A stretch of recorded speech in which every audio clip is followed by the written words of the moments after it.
In a distant kingdom where the hills rolled like waves and the forests whispered ancient secrets, there lived two brothers, Otto and Wilhelm. Otto, the elder brother, was known for his strength and courage, while Wilhelm was known for his gentle nature and love of music. One day, while wandering through the forest, Wilhelm stumbled upon a bone lying in the underbrush, its surface gleaming white in the sunlight.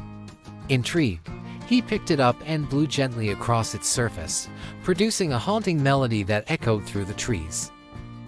Enchanted by the bone's song, Wilhelm carried it home with him, where he showed it to his brother Otto.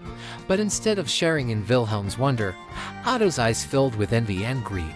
Determined to claim the bone for himself, Otto devised a plan to rid himself of his brother once and for all.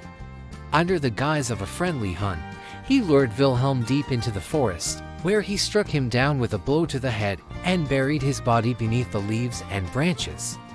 Days turned into weeks, and weeks into months, but Wilhelm's absence was felt keenly by all who knew him. And though Otto feigned sorrow and grief, his heart was filled with guilt and fear, for he knew that he could never escape the truth of what he had done.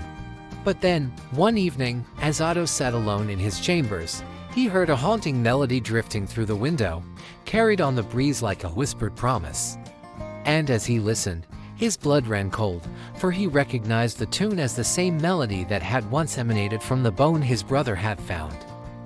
Filled with dread, Otto followed the sound of the music deep into the forest, where he came upon a clearing bathed in moonlight. And there, lying amidst the leaves and moss, was the bone that had once belonged to Wilhelm, its surface gleaming in the darkness.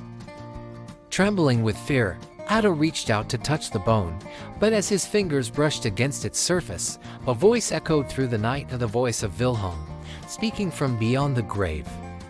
In a voice as cold as ice and as sharp as steel, Wilhelm accused his brother of his murder and revealed the truth of what had happened on that fateful day in the forest.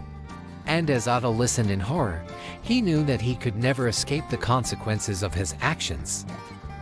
From that day forth, the singing bone became a symbol of justice and retribution in the kingdom, its haunting melody a reminder of the power of truth and the folly of envy. And though Otto may have thought he could silence his brother's voice, he could never silence the song that echoed in his heart for all eternity.